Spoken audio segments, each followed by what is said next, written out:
It makes my heart sing. So many people who I love, so I'm just very happy. And we're covering a subject that I think is pretty cool, which is analytics today. I'll tell you why I think it's pretty cool. You might have seen my email, but essentially I know that it can be a spooky subject, so to speak. And I totally understand why. I know sometimes looking at analytics can make you feel cross-eyed, or that maybe hearing someone else read them off to you can do the same, right? It can kind of give you a headache, make you feel cross-eyed. It's like you're hearing the numbers, you're seeing the data, but you are not necessarily sure what it all means. So I am excited today to help make the connection between the data and the information, and where we can then actually make meaning of these numbers and make decisions based on that. That can help us to have effective marketing, to have cost-effective marketing, which I know has been a buzzword of what I've been saying for this workshop. So I'm going to go ahead and share my screen, and I'll just do a little bit of a review of what we've been over, just so we can make the connection between everything that we've been covering, even if it's just at that high level.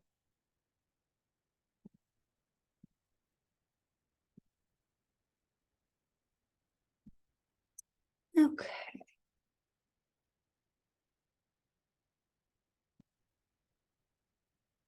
So, we've been learning digital advertising essentials. We started with covering some advertising platforms and the kinds of campaigns we can run on them.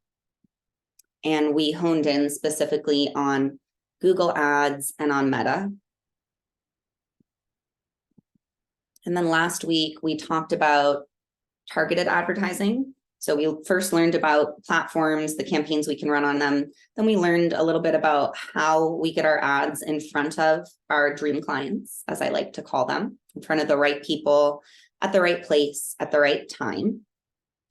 And today we are, I feel like my little joke, KPI and CPC and CTR, oh my. So the skinny on advertising vocabulary, and a lot of this is synonymous with analytics vocabulary. You might bump into some of this vocab in other worlds of online analytics outside of just your advertising strategy.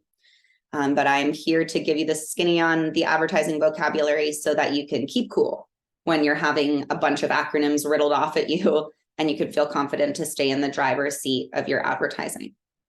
So it's me. Hi, I'm Andy. You know me. I'm your guide today. And I wanted to get to the piece about what we're up to today. I thought that this picture was actually really funny because it's kind of what looking at analytics feels like if you're not feeling confident, maybe haven't had the chance to learn about it. It's kind of just like pie charts and graphs and the word analytics, right? And so I'm so excited to be able to give more meaning to what we're looking at. But I did get a little kick out of the white labeled analytics dashboard photo here, which is certainly what it can look like when we're feeling overwhelmed. But here I say that I hope that you can make an ally of your analytics, and ultimately that, it's something that you feel really good about using to help make decisions about your digital marketing. So we've touched on this each week, the 5 branches of a flourishing brand. And I've underlined cost-effective marketing, the word cost-effective, because, how do you know if your ads are effective at all, let alone cost-effective? And we'll get to that in just a moment. But something else I wanted to mention before we move on from the 5 branches of a flourishing brand is optimization. So a lot of times when we evaluate ads, or really anytime that we're evaluating analytics, advertising analytics, one of the things we're looking to do is make optimizations. And the areas that we're looking to optimize are going to exist frequently in these other branches of your business and in the ways that they support your advertising. So I'll get into that in greater detail in a little while. But when we're looking for optimizations and when the analytics and the information we are putting together from the analytics is pointing to one area that we might be able to, for example, improve in order to improve our advertising performance. Often that area might actually be in one of the other branches here, like your visual branding or like your process design. So how are you actually managing a client through your funnel once they actually convert on a lead, for example? There's all sorts of different pieces here that it's all connected. And I know I've brought that up every week, and that's because I really believe in that. So back to, how do we know if our advertising is cost effective, right? How do we even know that it's effective at all, let alone cost effective? And so, am I diving into something I didn't mean to? Yes, let me pause real quick, my screen share. I guess I do mean to dive into it. Maybe I don't even need to share my screen, but let me take a sip here. What that was, I was about to hop back into a recap of something from last week as well. So I will share my screen. We're going to come back to how do we know if our ads are effective at all, let alone cost effective. That's all about today. But before we do, one more quick recap that is important is that in order to know if our advertising is effective, we need to be able to track our advertising. And in order to be able to track our advertising, we need to put tracking information at the destination of those ads. And so as a very quick recap, last week we looked, again, we're looking at Meta and at Google. So last week, and this is all in the replay, for more detail, we looked at Meta and the Meta Pixel. And I had recommended, especially if you have a website, that you install the Meta Pixel, that this is kind of the lower hanging fruit. I recommend everyone try to engage with in some way. And then we talked about the conversion API. This is sort of a more advanced connection, data connection. And we talked about how there is a little bit of a higher barrier to entry for this particular integration.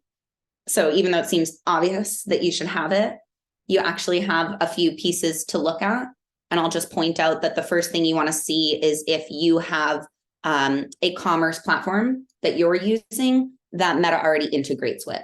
And then basically my recommendation, if you did not have that, was to hold, because the resources you need to invest for this kind of data tracking start to get more expensive and have more legal implications, take more time and investment. I did want to follow up with a question that came up specifically about ConvertKit. And so I am a big proponent of ConvertKit. They're my email provider, and they also have wonderful features like landing pages and great trackability throughout their system. So it's a really high functioning email platform that I recommend, because you can have it without actually having a website. You can have landing pages and you can be running this from your email provider, ConvertKit. And so I wanted to know if, although ConvertKit's landing pages are not couched as your own website, can you do some type of Facebook Meta tracking when you're using a ConvertKit landing page, especially if you wanted to drive an ad to that page? So I have some fun news to share about that. I've learned some things that I'm excited to pass on. So let me just get this screen share back on for you. And this is just the help article for how to set it up, but they have a great screen grab of it. So I'll put this in the chat as well. So it says, can I use Facebook Pixel on a ConvertKit landing page? So Facebook Pixel is synonymous with Meta Pixel. You'll definitely see it out there that, articles refer to it both ways. And so, yes, there is a stipulation, which is that their current Facebook Pixel implementation will only track page views. And that's okay. I think that having any integration is so cool. And I'm testing out something else that might let us track more than that. So I'll have to see if it worked. I was actually waiting to see if the data populated. But in the meantime, there is a bit of a integration available in ConvertKit. And so what it is, let me see if I can zoom in just a bit. Essentially, in your landing page, when you build one in ConvertKit, there are settings, and you can see What's tough is kind of this gray on gray or gray on white color, but here's the settings, like what that would look like as if you were in ConvertKit.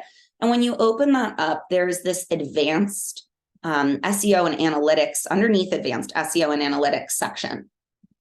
And if you click that, there are analytics integrations. And you can see that Facebook Business is one of those integrations.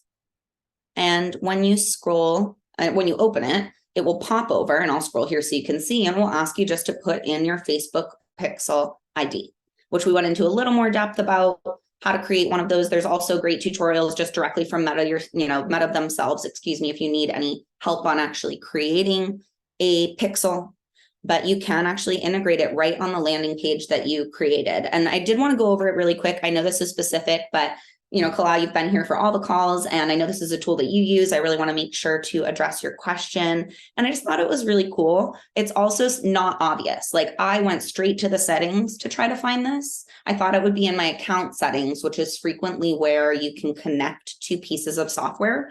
So I was super surprised that it actually existed in the landing page settings, and just kind of wanted to share that specific detail and this specific article. The other piece that I learned, and it's possible that this is a little bit new, is that ConvertKit now also has a feature where you can create a thank you page, also known as a confirmation page, for your landing page. And you can do it right from the same dashboard and style everything from there. So I created a test, one of these, just to sort of show you the workflow I'm imagining. I created this test here, the Meta Ad Campaign Launch Guide, and I created a linked thank you page, which this button was right there before I made it as well. I just created the linked thank you page. And then I tested things out so that I could grab the URL for this. So I grabbed the URL, and then I went and I tested it so that I could get to the thank you page, which is here. And the reason I'm saying all of this is because another piece of tracking Meta ad conversions, and why it's good that we can put the pixel on the page where people sign up, but I want to follow it all the way to this thank you page. And the reason is, when someone lands on just the sign up page, we know that they've viewed your page, and that is valuable data. And we can talk about why that's valuable when we look further into detailed analytics. But in order to know if someone has actually converted, we would need to know that they landed on this thank you page. So when we talk about advertising, and especially if we're doing a leads objective or a sales objective, where we're asking someone to take an action like sign up or buy, the page we have to track to know that it was successful is the confirmation page. So it's the page that they land on after they make the commitment to sign up. We want to track the other page too, but that's actually why it's okay that we're only able to track views on the other page, because that's kind of what we're trying to find out, is how many people viewed and then how many people actually signed up. And so without going too much more deeply into that, the piece that I need to finish testing is it takes a little while for data to populate when you create new things. So I made this new page, and then I went and I tried to actually set up a custom conversion to see if I could do the same thing now that the little pixel was on my page that I do with my website.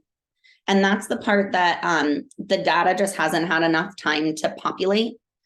And so I will keep you posted on if that is something that you can track all the way to that thank you page using that little pixel integration.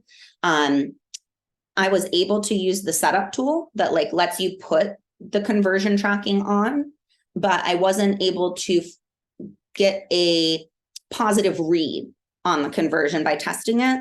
And it's just possible that the data hasn't had enough time to finish talking.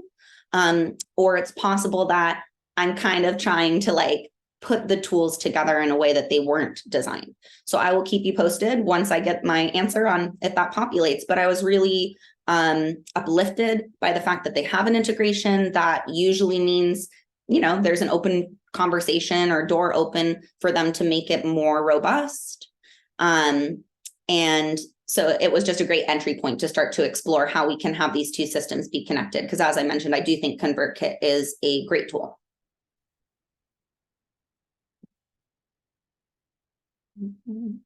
All right, and I'm just going to pop back over to our screen share. And we've gone on a little diversion, but it's an important one, because to track data, we need to have tracking codes on our websites and on our landing pages. And we need to know which pages are the pages that we're tracking. For example, a conversion. I've made the mistake before of getting so excited about my campaign that I put my landing page as the conversion page. And then I got so excited because I was getting all these conversions. And then I was like, wait a minute, that's not my conversion page. That's my landing page. No wonder it looks like I'm getting so many conversions. People are viewing the page. So of course, it's important to make sure we're tracking the right place where these actions occur. And so we did our brief overview of what that looks like for Meta. And then let me get this presenter screen back up. Really, really briefly, Google Ads. Yeah, you're so welcome, Claw. And I'll keep my eyes too, like when I see updates, right? I'll let you know if I bump into anything when I'm using the platform and I see that they've added new features, because, you know, my optimistic self just assumes, of course they will. The other recap I just wanted to do here is the Google Ads and Google Analytics piece. And this is something you would manage through the Google tag. So just like the Pixel, it's a single tag you can add to your website to use a variety of Google products. When they say a variety, for example, you can use it to track things in Google Analytics, and you can use a tag to also see and track advertising analytics. And those are just kind of two different dashboards in Google's systems. They have the ad dashboard, which has advertising analytics in it. Then they have the Google Analytics dashboard, which is a more robust dashboard of all the analytics they're collecting from your website where you have this installed. And this is just an example, right, of how you can have one tag, and then what they're actually showing with these small illustrations here is this is the Google Ads. You recognize that logo from up top here on the screen. And then this is the Google Analytics, but one tag is managing both of those connections. And really, in summary, I would say that if you do have a website, that both the Meta Pixel and the Google tag is a great thing to look into implementing well before you're ready to run advertising. One, you're going to have it implemented in order to run advertising in the first place. And sometimes it can be that frustrating step that you wish you didn't have to take when you finally have the impulse and the hit and the intuition to know that you're ready to run an ad.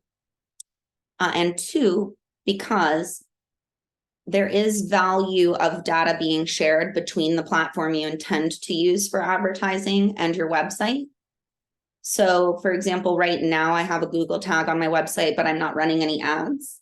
However, it's collecting a bunch of information about people who visit my site, which I'm completely surprised. And you might be surprised to know about your own website that people find it through organic searches. People go there from your social media link. People just, they do end up there. You know, if we've done well with our website design, people find it. And so it's sending all sorts of information about those users to Google. So it would stand to reason that when I decide to run an ad campaign with Google, having a history of information about the kinds of people who actually use and convert on my website is going to be helpful. So it can only help to have these things done ahead of time. And it can be a great way to just knock down some like easy wins, like I said, so that when you kind of have that impulse to really hit the ground running and dive into your marketing strategy, that you have it all set up. And I know I've mentioned that as well, just about creating the business account, you know, creating the advertising account. Even if you're not going to use it quite yet, going through the steps to have your account set up correctly. It's just a great first step, like I said, that you'll have to do anyway. It can feel really great to have that done already, and it can start sending some valuable data. So we've gone on a detour, but it was an important one, because in order to have analytics, we have to have the tags, the codes that gather data and that send it between systems.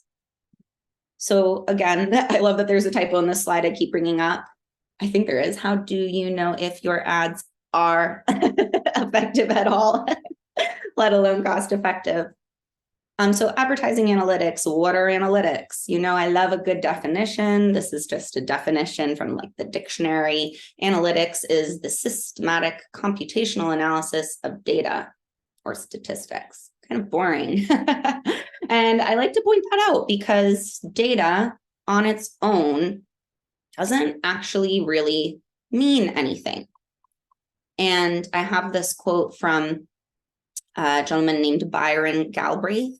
He's a PhD and a chief data scientist. He sounds like a smart guy. He says, data is a collection of facts, while information puts those facts into context. And honestly, and this is why I've been so excited about this call. If there's one thing you take away from today's call, it would be this. It would be that data, like without information, means nothing. That we have to have information that puts data into context in order to derive meaning. And I guess just as a brief pause, I'm just so passionate about that because I know that especially earlier on in the advent of a lot of these technologies, but it still lingers. There was, to me, at least a sense of like an us and a them, the us being like, well, it could be us, right? The people who are on the outside, and the them, like the people who know about analytics and who can tell us if things are working. And there's like a very uncomfortable power dynamic that implies that doesn't have to be so. So I just want to dismantle that. You have all of the power to know about your analytics that the person whose dashboard creates them does. And you have the right to put those things into context. And you don't have to accept the meaning, for example, that someone has created for you. I just think this is so particularly important when you're hiring things out. I'm not, you know me, like I really hate to think that anyone would be anything but honest. However, data is something that you can contextualize to paint the picture you want. And it's an important thing to understand, because I guess what I was getting at when I say, like, especially at the advent of these technologies, and I used to see this at my job in digital advertising and automotive, basically it was like analytics, data, they were like gospel, right? This click-through rate is good. This click-through rate is bad. This, you know, if X, then Y, you know, all of these extrapolations that candidly just lacked the context to actually be meaningful and true. And meanwhile, the upsetting part was that these clients that I cared about were like hanging everything on it. And I wasn't just frustrated about it because they were putting it on me. That's whatever. I was frustrated about it because ultimately it didn't even help them get where they were going anyways. So that's one of the reasons that I'm so passionate about this. And I don't want to dive too deep into it, but I would like to share another resource. And it's amazing to see, and I'm not embarrassed to say how old some of these resources are. I actually think it points to the fact that, you know, if you're working with someone who you feel like is operating kind of in the old paradigm, like get out of there, because the old paradigm is like super old. So I'm going to share an article about like the new paradigm that's already 10 years old. And it's about ad analytics. They call it 2.0. You don't have to go to the article now. It'll be in the resources for everything. But what they talk about is that rather than this idea of data and analytics as gospel, right, of seeing one kind of parsed out fact and making this one correlation, false correlation, and plowing forward as if that this is the truth, right? And instead, what they say to do is to be looking at your analytics in 3 categories. And they're really suggesting that you're looking holistically at these categories. None of these things can exist in a bucket, in a silo. So real quick, just to expose you to these, there's attribution. So to determine how your advertising activities interact to drive purchases, it could also mean to drive leads. Attribution is like which activity of your business, or more specifically, which activity of your marketing, your advertising, can you actually attribute to the purchase? Can you actually attribute to the lead? And you see this all the time in companies that are having trouble managing data, which is candidly pretty easy to do since, I saw a fact, I'll have to go find the source for you on this. It's got to be in my list of sources, but there's a fact, like, we generate more data in 3 seconds than like the National Library of Congress has like in their whole library. The amount of data that we are creating and capturing, it's like exorbitant, which of course means it can be difficult to manage. And so a classic example of attribution. And like, what's the opposite of attribution? It's misattribution. And a classic thing that happens is that, like, in one department, and they use this example in this article, in one department who's all in charge of the advertising, the people who are doing like the TV and the radio, and then the people who are doing the online, the Google, the Meta, they both attribute X amount of their dollars to the same sales, right? Because they're not parsing it out far enough. They're not managing the data well enough to actually know who is responsible. So they're showing up to their leaders and they're going, I'm responsible for that revenue. And the other group's going, no, I'm responsible for that revenue. So who was? And the good news is we're not big jumbo wumbo corporations. We're not managing as much data. So we will hopefully not have to deal with those specific examples on that scale. But we still have the concepts affecting us as well. So attribution, we want to be looking at this at a conceptual level, attribution. How can you really, and attribution is also, and I don't necessarily recommend we go this deep as, solopreneurs, creative entrepreneurs, small business owners. Attribution, however, is frequently divided when people are doing very in-depth data analysis, right? It's actually that one marketing activity can't take all the claim for it. It's that they saw a little bit of this and they were exposed to that and they were nurtured through this. And so sometimes it's actually divided. So there's attribution. I'm like, is there anything else I want to say about that? Is this the time to bring up? This might be the time to bring up, we'll actually come back to it, because all I want to say is, like, the life cycle of your sales process also affects attribution. So if you have a sales process with a long life cycle, like, you fully expect that to make a sale from the beginning to the end could be upwards to 30 or more days, versus somebody who really is thinking, but I might make a sale in 7 days. Why do they have such different attribution lengths that they're measuring, or different sales cycles? Because they're really, really, really different businesses. Maybe one of them sells a super high value, expensive product, and one of them sells like small tchotchkes. They're going to have such different cycles. And then so when you make your attributions, that'll be information you consider. My buying cycle is really long. The people who saw my ad this month might not have even bought yet. So before I chalk this up as not working, I should probably make sure to wait a whole 30-day cycle from the time that my ad has been shown, for example. And there are some other sides of this that we'll look at on the analytics side. The next piece is optimization, and we already talked about that. So we can go over it really quickly. The idea is that we are using this information to be able to optimize our performance. And this is where I was saying the analytics will point to different things. This is where we turn data into information. It will point to different things for us to explore. We'll get to that in just a moment. And then the last piece is allocation. So here they say, gone are the days of setting a marketing plan and letting it run its course, the so-called run and done approach. Just here at the top of allocation. What they are saying is we should always be reallocating, right? Allocating our dollars, our spend, if we are in fact spending in the marketplace.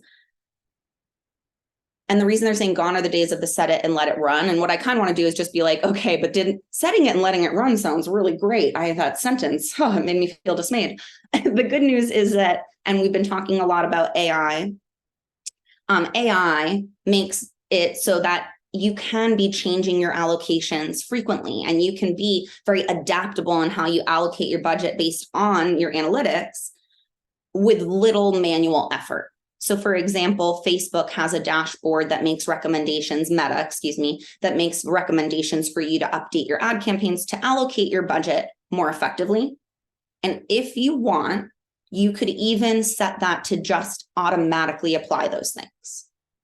So it's kind of funny because AI does actually mean that we get to, kind of let it run, so to speak. But it's in a different way than the past. Second category was optimization, which I know I had mentioned that word earlier. So the idea is that we're using all of this information to continually be optimizing our advertising, our client experience, anything that we can to actually make the ads perform better. And that's where I was mentioning we optimize different parts of the branches of our business and the branches and how they affect our advertising in order to meet our goals. All righty, let's see where to dive back in. Okay. I'm going to pull back up another piece we have viewed together, which is the marketing funnel. And I want to bring this back up because I want to circle around to the question again, how do you know if your ads are effective?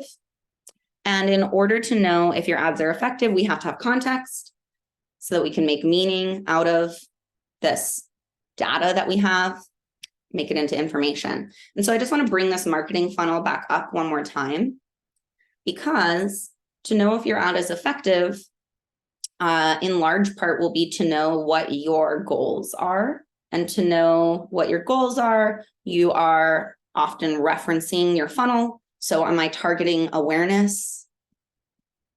Am I trying to get people to consider me? Am I targeting conversion? Remember, that could be gathering a lead. That could also be garnering a sale. Am I trying to build loyalty? So these are people who've already converted on my business, but I want them to continue to engage with me, to purchase from me, to come to my free things. I really want a loyal customer of this person. Or am I actually even trying to create an advocate of someone, right? The lowest kind of piece of the funnel. So before we can know if our ads are effective, we actually need to know what part of the marketing funnel we are in, which lets us know what kind of ad we're going to run. And these are meta campaign objectives. So our campaign objective most always correlates, or should correlate, in my opinion, to a part of the marketing funnel. So if you have a campaign objective of awareness or traffic, you're targeting the awareness and consideration phase of the funnel. If you have a campaign objective of engagement or leads, you're targeting the conversion part of the funnel. Maybe you're also targeting the, what was it called there? The loyalty part of the funnel, potentially even advocacy. Same for sales. And then app promotion, it's kind of like a conversion, right? But it's a specific kind of conversion. You want people to download your apps.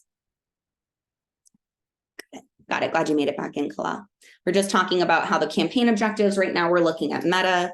Campaign objectives would correlate to part of the marketing funnel, and how all of this is what we would use to determine if an ad was successful in the first place anyways. Because without that context, we can't really learn a lot about the ad performance. Let me see.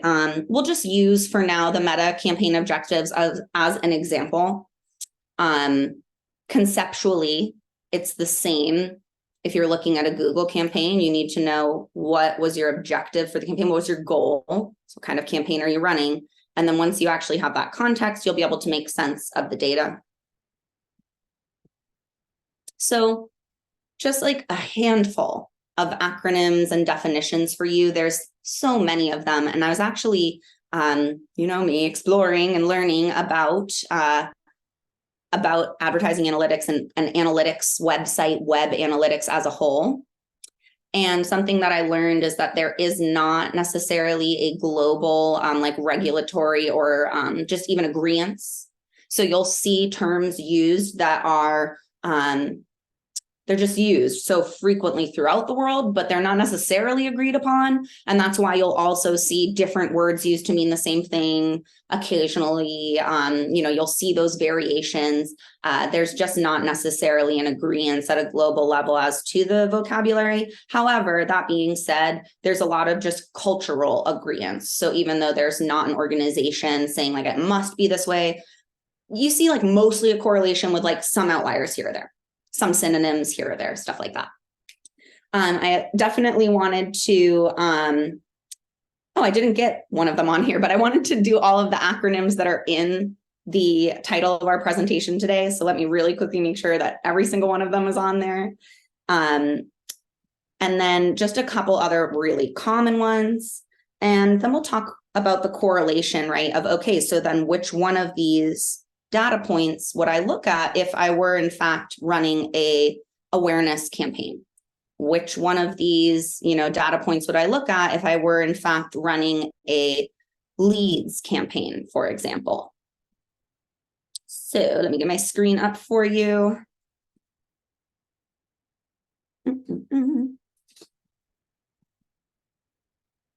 And so these are, I'm going to say all of these are things you would see in either Meta or in Google or potentially even in another platform. So just to let you know where are these located? Because I'm actually just going to show you a little list.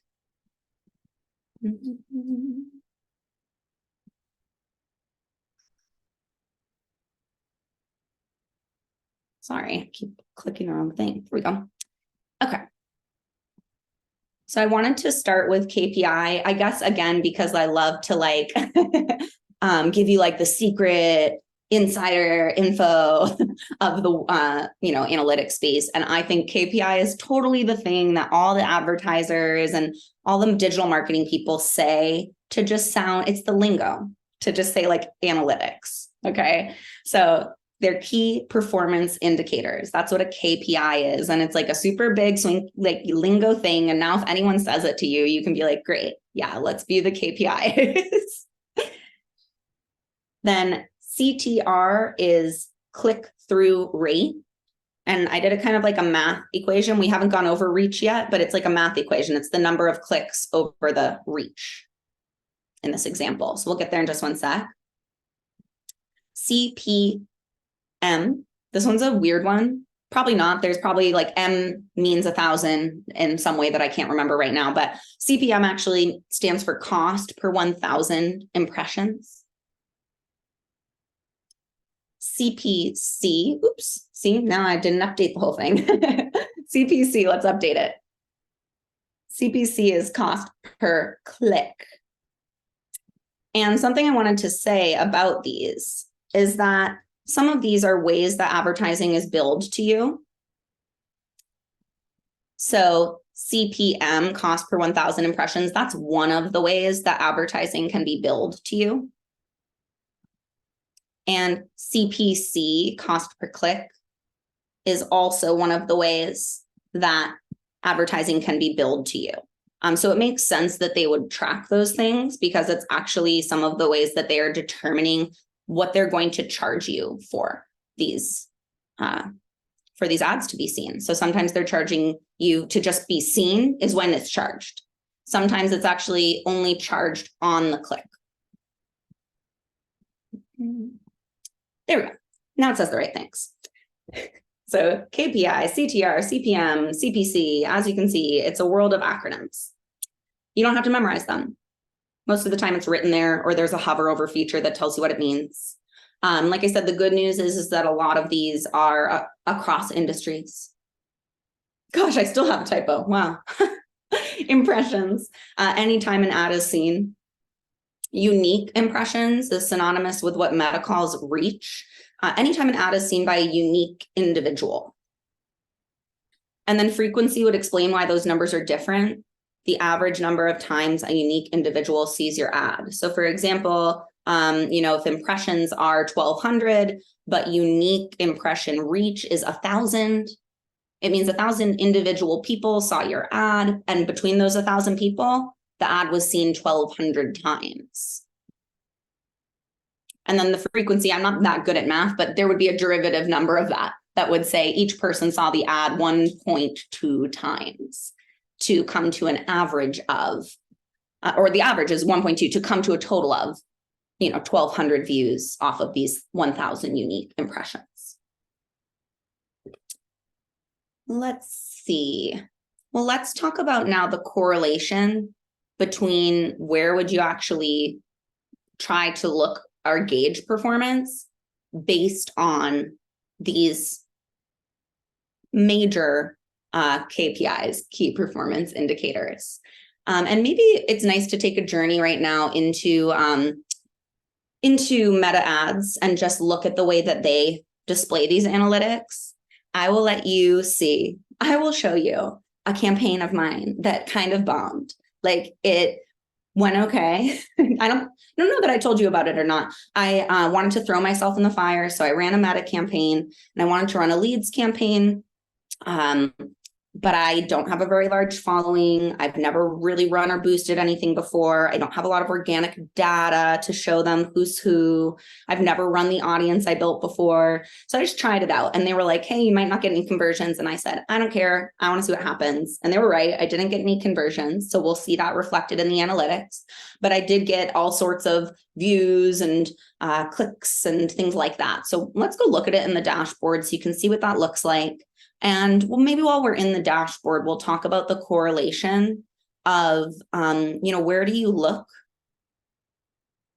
when the analytics are telling you something? And with the information that you have, maybe what they're telling you is this isn't performing as well as it could. And maybe the reason is X, Y, or Z. So we can look at it in the context of my campaign, and we can look at it in some other contexts as well. So this is the advertising dashboard. You'll land usually on account overview. If you had a campaign running, you would see it here. The campaign dashboard is where you can actually edit, build things. It does have some data here, and you can add more, like a few things here. However, they do intend for you typically to look at reporting over in the reporting dashboard. So I'll take us there.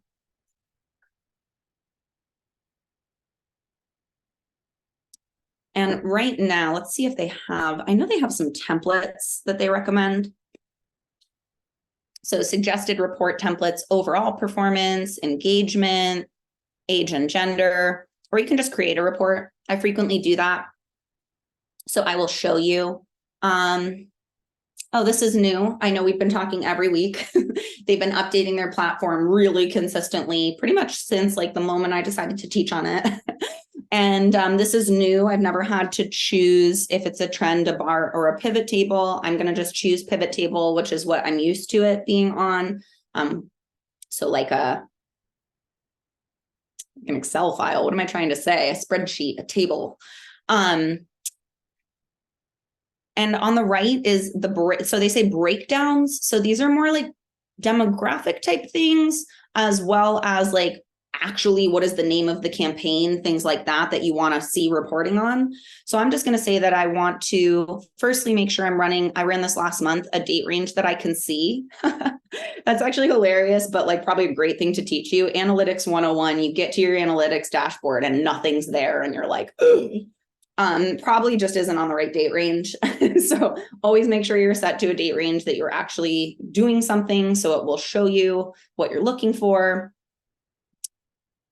So we should see something now. And then I'm going to just go and choose what I want to see. So I'm going to see the campaign name. I don't know that I'm looking right now to evaluate performance on like a deeper level, like looking at different ad sets, for example. I'm not really looking to dive deep. I want to see an overview right now. So I'm going to show my campaign name. I guess I'll show my ad name. No, I won't, because I want it to stay on the high level. So I'll go to metrics now.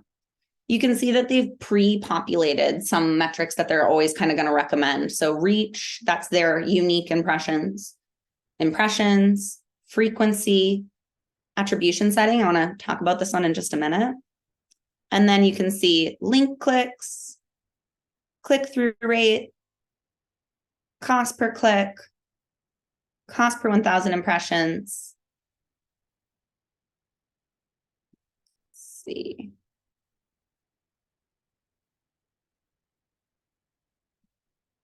I usually find that these link clicks, and where did clicks all just go in? And clicks up. I'll have to look into this. Let's read it together. The number of clicks on links within the ad that led to advertiser specified destinations. Link clicks all. The number of clicks, taps, or swipes. So click that actually took them to the web page, any sort of physical interaction with the ad. So then the same thing for the difference between the cost per click or click-through rate all versus the cost per click or click-through rate that's just talking about going through to the destination that you wanted them to land on.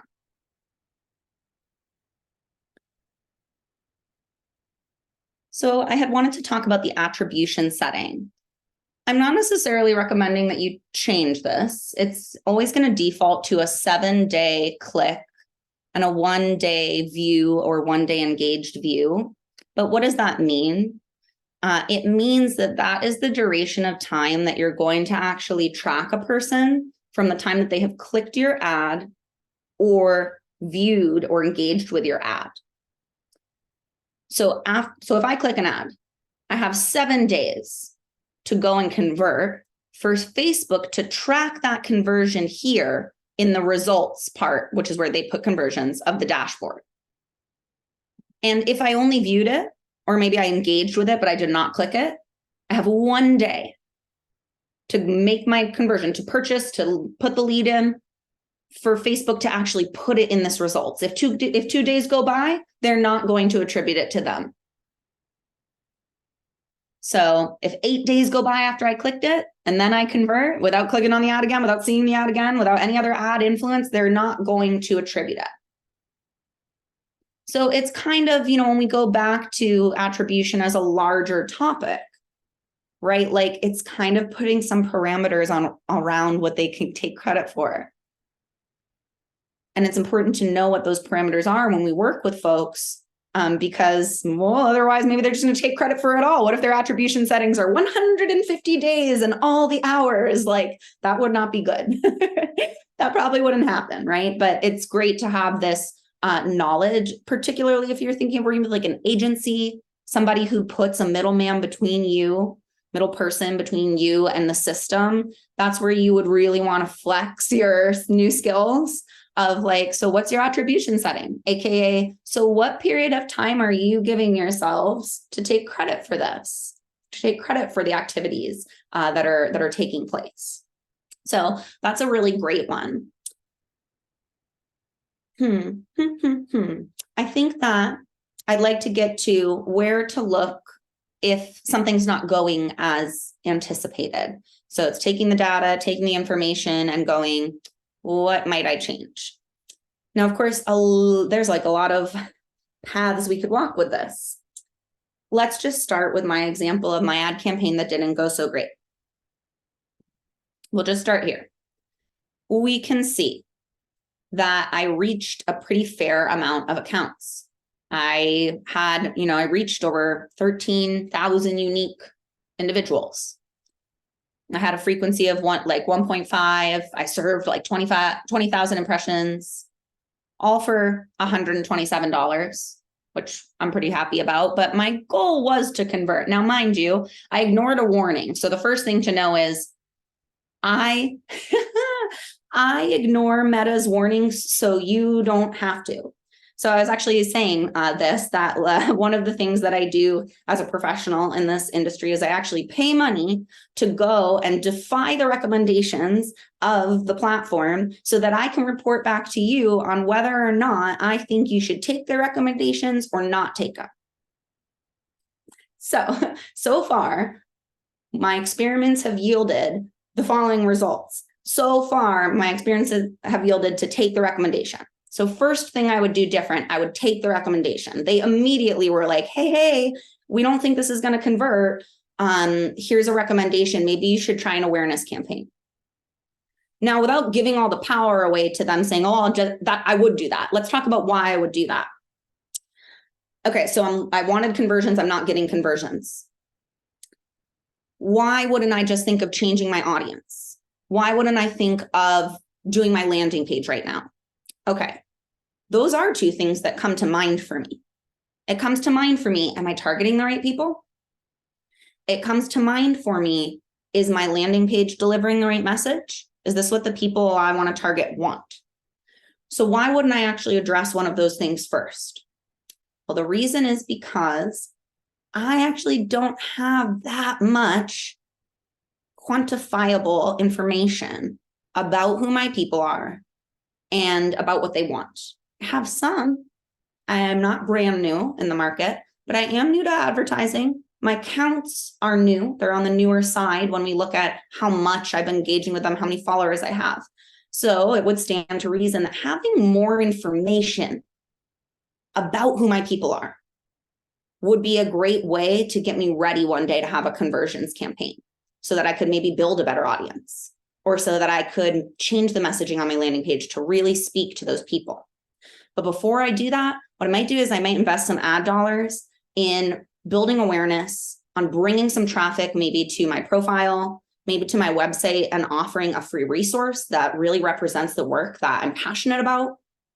And while that's happening, the data will be sent back and forth, like we've been talking about with the pixel that's installed on my site, with folks who maybe follow my page because of these efforts. And now when for one, not only do I have personal anecdotal evidence when I go create my audience and create my landing page, now there's also quantifiable database evidence that exists inside my website and inside my Meta account that says, you know what? People in this demographic seemed to really jive with that free thing she gave away, or seemed to really jive with the post she shared. So many people like this watched it. So many people like this demographic liked it. So I'm not only gathering anecdotal evidence, but I'm gathering data as well. So that's why I would first go to, wait a minute, what's my strategy? Am I kind of honing in too deep, too fast? So let's look at another example. So let's say I do feel like I know my audience. And let's say everything is the same, except for that I actually have gone through this process. Instead of 100 followers, I have 1,000. I've done some awareness. I've done some campaign building, and I built the campaign. I built my audience. I built the landing page based on what I think they really want. So let's say it's different now. It's maybe a year later, I'm doing the same thing, but I got the same results. Then what would I do? Then I would absolutely start honing in on my audience. There's some information in last week's replay about audiences. I built a saved audience. The first thing I would do is I would go in and I would say, is this really addressing the psychographic, the interest-based things that my people are looking for? Oh, and by the way, is it hitting my demographic, or have I learned something about the people who really are interested in working with me that are going to allow me to narrow this in? Then I didn't utilize any lookalike audiences for this campaign. So I might go, all right, well, I've been building up information about my website and really working on building my followers for a year. And I'm just giving that as an example. Don't take it as you have to do it for a year. You don't. But right, let's just say that I had done that. And I'm like, I think I'm going to build a lookalike audience based on people who visit my website this past year. And I'm going to target the ad to that audience in addition to the saved audience that I just updated to better match what I know about my audience. Those are some things I would do. I would also go to my landing page. I would look at imagery. I would look at language. I would be inspecting the offer itself before I even ran the ad. I'm going, is this really what my dream clients need and want and desire? So, and then I guess to say the whole, don't make anything of that whole year thing. And if anything, take this example, which is the best way you can learn about things is to do them. So I am always a person who recommends diving in, then waiting around for everything to be perfect, because it will help you get there. So doing this series with all of you has helped me understand so much about what I might be able to offer in the future that would be even more aligned to your needs. So I just really don't want to discourage getting started because you're at a certain place and you have 100 followers. And now's not the time to like go into all of like, what would I recommend there? But suffice to say, in summary, I would probably recommend some higher targeting, higher funnel places to start so you can start building that information. Yeah. Pause. Got myself turned around. Time's flying. I think we've covered a lot of great stuff. I think maybe one more example of like a goal and something's not working. So where would you look? And then maybe a little Q&A and we'll wrap up. I'll take a sip. Okay. So let's say, I'm trying to decide what our objective is. Let's say we have a leads objective. Even if we have a traffic objective, click-through rate can like really be one that is applicable to so many things. Click-through rate, I also thought I would point out, is a statistic a lot of email providers show you. So for example, you might see a click-through rate of how many people are opening your emails. So click-through rate in this case is how many people out of who saw your ad actually clicked your ad. You can see I had a click-through rate of like 0.68%. That's not particularly good. You like to see that up in like the actual 2% range, 1%, 2% range. Although I'll caution against averages. What I'll say about industry averages, this and that, unless they're coming from a very reputable source with some authority, I guess I just have to call them into question based on what I said earlier, which is the amount of data that's being created every second of every minute of every day on this earth makes me very skeptical that anyone can really tell me what the average is who isn't, like I said, actually quite the authority on data. Like, where is it coming from? I would trust Google. I would maybe trust something Meta said simply because they have the volume of data to actually maybe report on something accurately. If you're looking at a smaller company, I would be looking for them to reference a larger source. And I don't know, like Harvard Business Review is one, for example, that I like that I trust what they're saying as experts. If you were trying to maybe get out of something direct from Google or direct from Meta, but more of an amalgamation of that data by another publisher. I know like I like Harvard Business Review. I'm not going to like sing their praises. I don't know a lot about them, but I find good information there. But just to acknowledge, you might also want to like seek a third party and not actually learn about it directly from the groups. But you need a lot of authority, which is to say, like, back to this whole analytics aren't gospel thing. I know a lot of people want that. It's like, what's the average? What's good? What's bad? And it's more helpful, in my opinion, to look at it as all relative. Like, you can look at an average and I can say to you, like, yeah, a click-through rate averaging in 2% is much healthier. But at the same time, I can just go, my click-through rate's not high enough. It is all a relative numbers game.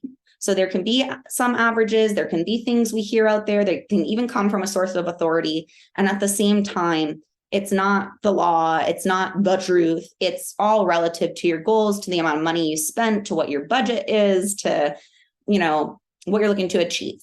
So I think to view analytics as relative is more helpful than to look at it kind of rigidly as this is good and this is bad.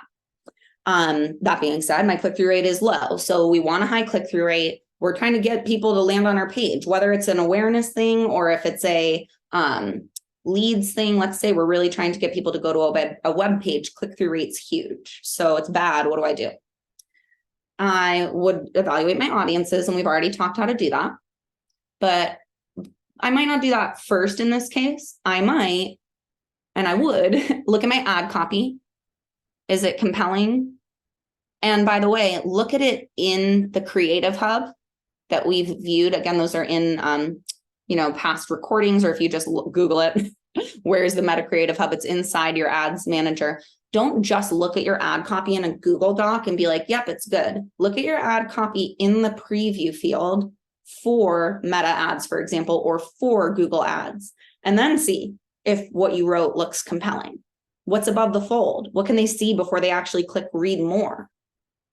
So I would be combing my ad copy. I would be combing my headlines.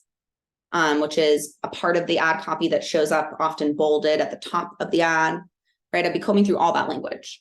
The next piece I would be combing through is ad creative. So what does my ad look like? I would probably leave that last, unless you knew in your heart of hearts there was something egregiously like not meeting your own standards about your creative. And the reason I would say I might leave that for last is because even Meta themselves, for example, says that although we live in a world where like we know what people are capable of in video, and we all know that making the best video we can has a lot of value, even their research shows that it's not the most important part of performance. So if you had like the most polished video next to a pretty good, really solid video, and then everything else about them was the same, it's not necessarily that the shiny video is going to do so much better. It's more important that your copy, your messaging, your audiences, your landing pages, that's more important. Oh, this is an important one I wanted to say. Let's say you're getting the click-through. So you've optimized the audience, you've optimized the ad copy, your creative's great, you're getting click-through, people are landing on your page, which in some ways was happening with my thing, but we won't use that. It's not a great example. Let's say people are, then nothing's happening. This is important. You have to look at your landing page and you have to look at your offer. My little face, so cheeky. I'll tell you why. I mean, if you come back to me and you're like, my ad's not working, no one's converting, but the traffic's going, the clicks are there, you have to look at your landing page and your offer. So it's like, once they land, they're like, what else about the ad can really affect that? So this is just to say, and like, I don't doubt this of any of you, right? But we bump into it out there. It's just like, be willing to look at yourself, be willing to look at your own business, be willing to look at your own offers, be willing to question your pricing, be willing to question, right? Without tearing yourself down, in pride of always knowing that you can continue to grow. Be willing to be critical about your own offer. Because at the end of the day, and this is, what I mention a lot, at the end of the day, it is about what you're creating. It is about your offer, the energy behind it. It's about those other branches of your business. It's about investing in your business holistically so that you have great visual branding, so that you have systems and platforms that work for you, so that you have processes that put your clients at the center and that also help position you to grow. All of these things. I'm missing one. Project management, so that you're managing this, right? Like you embark on this big goal. How are you managing all of that? Are you getting it all ready to go? All of those are going to point back to the ability to run cost-effective marketing. So I think that's where I'm going to leave it today.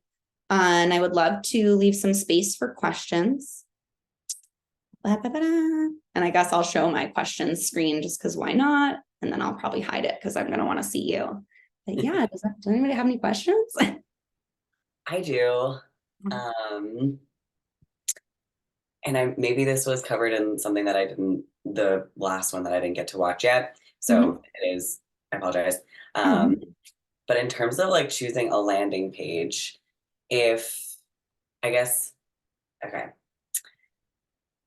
example being, there's an offer that I want to give, but the page on my website for the offering isn't as flashy or isn't as like cool or engaging or grabbing. Would it still be a good idea to have that be the landing page in the ad, or would I direct them to like my homepage where there's like a lot more for them to sift through and they could engage in different ways? Well, it totally depends on your objective. And the good news is we're actually going to cover this more next week. So next week is called the other pieces of the puzzle. And it's all about like the landing page, the confirmation page, the email that goes out, what are all the other things that come together? But to answer your question specifically, I would say that if you were running an awareness or consideration goal campaign, so maybe you're doing a traffic or awareness objective, I would say to maybe consider to drive people to your homepage. But ultimately, then you're going to be tracking how many people got there, how long did they stay. You're not really going to be tracking conversion. Right. If you want somebody to take an action like subscribe to receive a free download, that is something you're going to want to deep link. Mm. And in general, deep linking is a strategy you'll always want to do organically and in the advertising space. And what it means is that when you're asking a customer or client to take an action, or prospective customer or client, you want to then, when they click the link or when you point them to a link, land them as close to the action as possible. Yeah. That makes sense. So the example on the digital advertising demystified landing pages, I landed them on a page where the only thing they have to do is enter the email address. Right. I'll cover that next week, but keeping the barrier to entry as low as you can. Yeah. So balancing how much information do you really need to collect, versus like, what is the minimum that you could collect because you will see more results from that. But it's balancing it with your goals and your needs, right? Like you might want to vet, depending on the kind of business you have, depending on what the price point of your highest product or service is, you might want to vet. Or if you're just list building, you might really just want to give it away. So there's, always reasoning for that, but it will depend on the strategy, how far you want to link. But if you're asking someone to convert, as close to the conversion as you can. Cool. Thank you. Absolutely. I just worked with a client on this as a great example. She was running an ad for a yoga retreat. She is running an ad. It's doing great. And her sign-up process at first was that you landed on the page, you clicked register. It took you to the next screen, and then you clicked it again. And then it did a popover and you filled out your information and you hit sign up. And then it took you to a page that showed you all the information you filled out in the popover, and you had to agree to terms and services and sign up again. And I was like, I have concerns. I have concerns. It was like 5 clicks and typing your information and agreeing to terms and services. It was like 10 clicks away. So I was like, I have concerns. And she was able to work with her website provider and change the process to you click register. You click it one more time, which this just happened to be what we had to do. Fill all the information out, agree to terms, you're done. So she minimized it from like 10 to 3 clicks. And I would largely attribute that how well our campaign is doing is greatly benefited by the fact that she was able to make that optimization before we launched. I would highly anticipate fewer conversions had we had that many things. There was also like some opportunity to get confused too. Like things were popping up and over. And like I told her at one point, I was like, candidly, I would have abandoned this, like if I didn't know you. So that's like an example of where deep linking is so important. And even though she wasn't able to get it one click away, being able to reduce it by like 75% made a huge difference. So yeah. Thank you. Yeah, of course. Like I said, we're going to do more of that next week. So that'll be cool. Are there any other questions anyone has? Kala, I'm sorry. I know it looks like you had some connectivity issues. I'm glad you're able to pop on again. I know you were keeping your camera probably so it didn't knock you off again. But everything will be in my email. I'll put the slide deck in there. I will clean up my typos. I'll put that in there. I'll have the replay up. And like I said, and next week is kind of about putting the pieces together of some of those other branches. I think it'll offer a lot of opportunity just for Q&A discussion. I think if other parts of questions from different trainings bubble up, I think that next week will be a great time for us to kind of hit all the points and tie them all up with a bow. But this has been fantastic. So helpful. So helpful. Oh, I'm so glad that you think so. Yeah. Well, you both know me really well, but I'll tell you anyways that if you ever want to book just 30 minutes with me to talk, if you think that maybe you want to work together or maybe you're just want to connect, I'm happy to offer that to both of you just for funsies. It's whirlybirdonline.com/discovery. Thank you. Yeah. And I'll see you next week. So last call for this workshop series. Like I said, the replay will be up today for this. I anticipate today.